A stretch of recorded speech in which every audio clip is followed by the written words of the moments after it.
वाहेगुरु जी का खालसा वाहेगुरु जी की फतेह। मैं जी आया आखदा वां अज इत्थे भारतीय जनता पार्टी के अध्यक्ष अमित शाह जी, सरदार हरदीप सिंह पुरी जी, डॉक्टर हर्षवर्धन जी, मनोज तिवाड़ी जी, डॉक्टर अनिल जैन जी, डॉक्टर जितेंद्र सिंह जी, रामलाल जी और सारे पतवंते सज्जणों नूं मैं जी आया आखदा वां। अज मैं वधाई देना चाहांगा आरपी सिंह नूं और वर्ल्ड पंजाबी ऑर्गेनाइजेशन नूं जिन्हां ने अज दा प्रोग्राम उलीकिया। मैं अपनी गल शुरू करन तो पहले एक दो गल्लां दा जिक्र कर देवां कि पहली दफ़ा अमित शाह जी नूं मैं जबलपुर मिलिया सी, एक प्रोग्राम च इकट्ठे सीगे और वापसी मैनू प्लेन च आने का मौका मिलिया। मैं हैरान रह गया।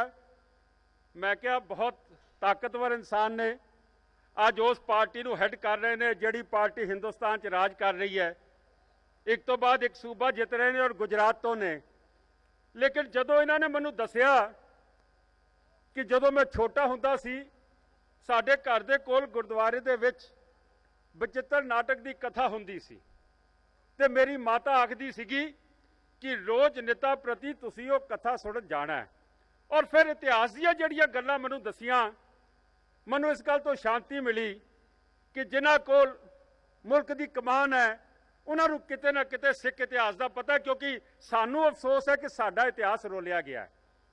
और इहो जिहे प्रोग्रामां नाल असीं कोशिश करदे कि इतिहास कढ के लियाईए। मैं अपने टॉपिक ते आवां।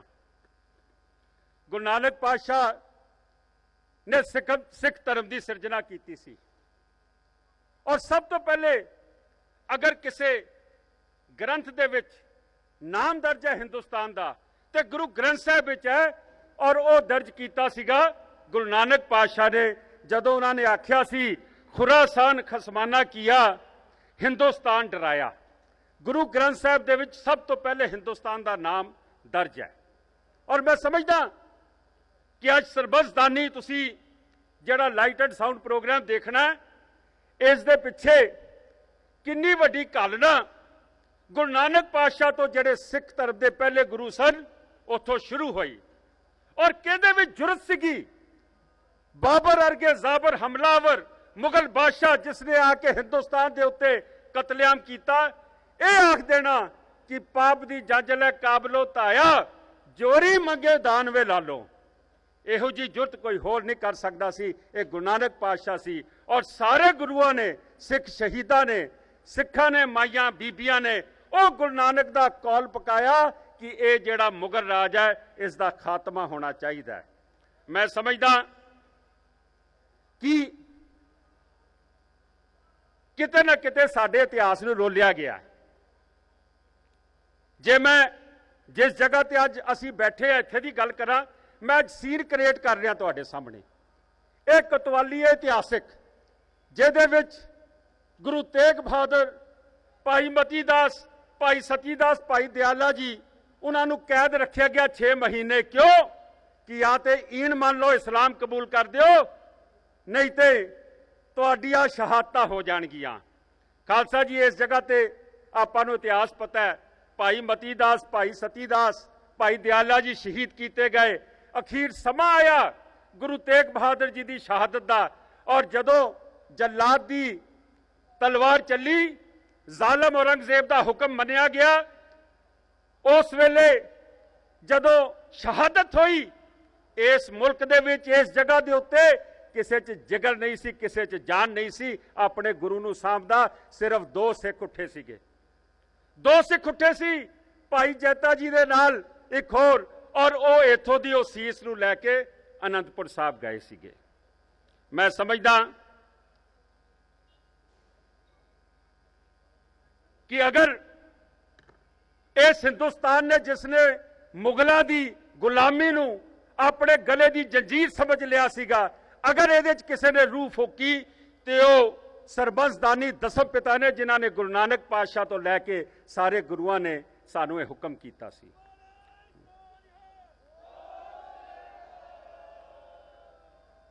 1966 ਦੇ ਵਿੱਚ ਜਦੋਂ ਗੁਰੂ ਗੋਬਿੰਦ ਪਾਤਸ਼ਾਹ ਦਾ 300 ਸਾਲਾ ਆਇਆ, ਡਾਕਟਰ ਰਾਧਾ ਕ੍ਰਿਸ਼ਨਨ ਜਿਹੜੇ ਸਾਡੇ ਰਾਸ਼ਟਰਪਤੀ ਸਨ, ਉਹਨਾਂ ਨੇ ਇਸ ਗੱਲ ਦੇ ਉੱਤੇ ਮੋਹਰ ਲਗਾਈ ਕਿ ਅਗਰ ਹਿੰਦੁਸਤਾਨੀਆਂ ਨੂੰ ਕਿਸੇ ਨੇ ਅਹਿਸਾਸ ਕਰਾਇਆ ਕਿ ਇਹ ਗੁਲਾਮੀ ਦੀ ਜ਼ੰਜੀਰਾਂ ਕੱਟਣੀਆਂ ਨੇ, ਤੇ ਉਹ ਦਸਮ ਪਿਤਾ ਨੇ, ਸਰਬੰਸਦਾਰੀ ਨੇ ਆਪਣਾ ਸਾਰਾ ਵੰਸ਼ ਵਾਰ ਕੇ ਐਸੀ ਰੂਹ ਫੂਕੀ ਕਿ ਜਿਸ ਨਾਲ मैं समझदा कि इस मुल्क दे विच एक ऐसी कौम खड़ी हुई, एक ऐसी फौज खड़ी हुई जिस फौज ने अखीर वो राज खत्म किया, 800 पुरानी गुलामी खत्म की। मैं समझदा असी सारे 1947 नूं 1947 समझते हैं कि 1947 दे विच देश आजाद होया, लेकिन असी ये नहीं समझते कि असी मुगलों गोरिया तो पहले मुगलों के गुलाम सीगे।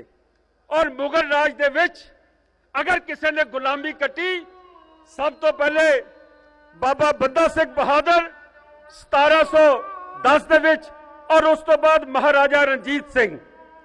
मैं समझदा कि महाराजा रणजीत सिंह ने 1800 ईस्वी दे विच राज कायम किया, ते अंग्रेज उहदे कोल गए कि जाके उन्हां नाल समझौता किया कि तू सतलुज तो इस पासे ना आई, असी इस पासे नहीं जावांगे। मैं समझदा कि हिंदुस्तान नूं सही मायनिਆਂ दे विच अगर आजादी दा बिगल किसी ने बजाया सी, वो सरबंसदारी ने बजाया सी। इसे करके बाबा बंदा सिंह बहादुर ने मुगल राज खत्म किया, और उस तो बाद महाराजा रणजीत सिंह जी ने खत्म किया।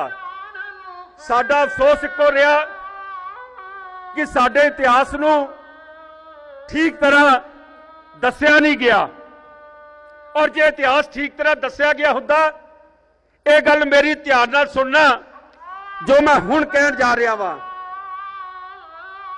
डोकलम विवाद असी सारिਆਂ ने चीन नाल देखिया है, और जदों डोकलम विवाद होया, चीन की कहता है? चीन कहता है कि हिंदुस्तान नूं 1962 1962 याद रखना चाहिए।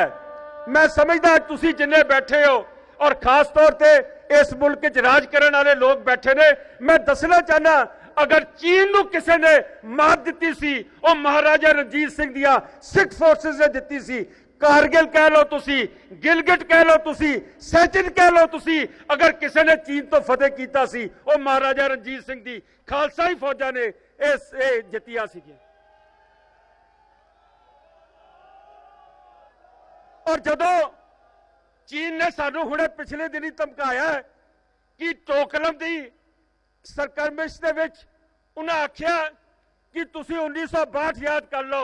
जे बच्चों को इतिहास पढ़ाया हुंदा कि चीन नूं फतेह किने कीता सी, ते शायद जवाब दिंदे चीन नूं, तू 1962 ना देख, महाराजा रणजीत सिंह देख, तेरा कारगिल, तेरा गिलगिट, तेरा असी सैचिन, ये सिखां ने फतेह करके हिंदुस्तान नाल जोड़िया है। खालसा जी, मैं दर्रे खैबर की गल करा। दर्रा खैबर वो जगह है जिथों मुगल हमलावर जदों उठते सीगे हिंदुस्तान चो बहु बेटियां चुक के लै जांदे सी, खजाने लुटते सीगे, सोमनाथ मंदिर के दरवाजे उतार के लै जांदे सीगे। तुसी सारियां ने एक नाम सुनिया बहुत वड्डा, मुहम्मद गजनी। कदी ओदी स्टडी करना, गजनी का एक छोटा जिहा पिंड है अफगानिस्तान च, और ओहदे विच एक छोटी जिहा एक बदमाश टाइप आदमी 10 बंदे इकट्ठे करता है, 200 बंदे इकट्ठे करता है, हिंदुस्तान नूं लुट के लै जांदा। इहो जिहे असीं सीगे।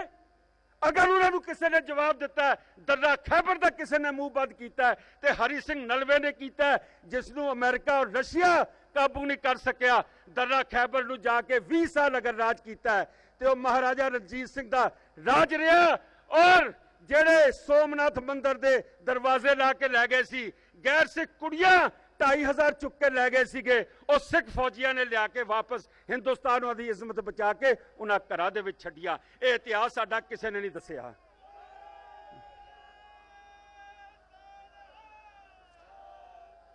मैं समझदा पहली दफा इस राज बीजेपी के राज ਮੈਨੂੰ NCERT ने चिट्ठी लिखी है कि ਅਸੀਂ 4 ਸਾਹਿਬਜ਼ਾਦਿਆਂ ਦਾ इतिहास ਅਸੀਂ NCERT ਦੀ किताबां 'ਚ लिखांगे। मैं धन्यवाद करदा सरकार दा, अगर इहो जिहा इतिहास किताबां 'ਚ लिखना शुरू कर दिता इस मुल्क कल कोई तक नहीं सकेगा। ये खालसे जिहड़े अज भी बॉर्डर ते गोलियां खाण नूं तैयार है, किते त्रासदी आ जावे सब तो पहले सिख पहुंचते ने, लंगर लाते ने, दवाइयां दिंदे ने, तंबू चाहिए होण, किसी किस्म की मदद चाहिए होवे। जे इहो जिहा इतिहास तुसीं लिखोगे ये खाली सिख नहीं पूरा हिंदुस्तान खड़ा हो जाएगा, हिंदुस्तान वाल कोई तक नहीं सकेगा।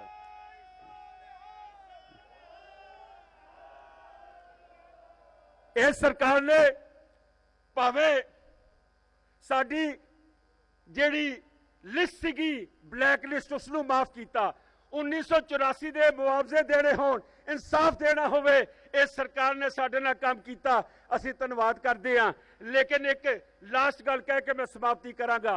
अज 26 जनवरी है, अज 26 जनवरी जिस दिन इंडिया रिपब्लिक बनिया सी, साडा कॉन्स्टिट्यूशन बनिया सी, इतिहास गवाह है कि 2 सिख मैंबर सी, उन्हां दोवां ने कॉन्स्टिट्यूशन ते साइन नहीं कीते सी। ਉਹਦਾ ਕਾਰਨ ਸੀ कि सिख एक वक्री कौम मनन तो इनकार कर दिता गया सीगा। मैं अज भी अपील करदा, अगर कुछ कर सकती है तो यह सरकार कर सकती है। यह साडा हक master Tara Singh जिसनूं 3 nation formula दिता सी अंग्रेज़ां ने, हिंदुओं का अलग, मुसलमानों का अलग, सिखां का अलग, लेकिन मास्टर तारा सिंह ने कहा हम हिंदुस्तान के साथ जाएंगे। हमारे गुरुओं ने हिंदुस्तान के लिए जाने दिया और असी अज भी हिंदुस्तान में खड़े हैं। पर साडे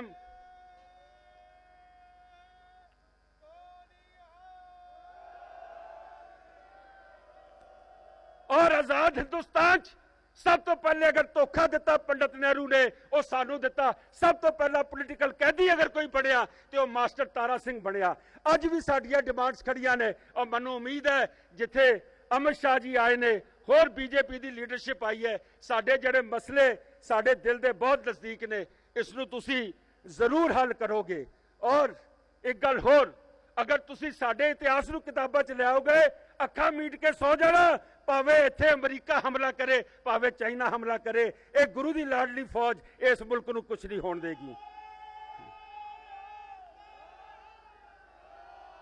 एक बारी फिर मैं धन्नवाद करांगा सर RP सिंह दा, श्री विक्रमजीत सिंह जी साहनी दा, और साडे जरनैल भी इत्थे बैठे ने, जनरल JJ सिंह, जिन्हां ने हिंदुस्तान की फौज नूं टॉप तो सर्विस की है। मैं सारिਆਂ ਦਾ ਧੰਨਵਾਦ करदा। वाहिगुरू जी का खालसा, वाहिगुरू जी की फतेह।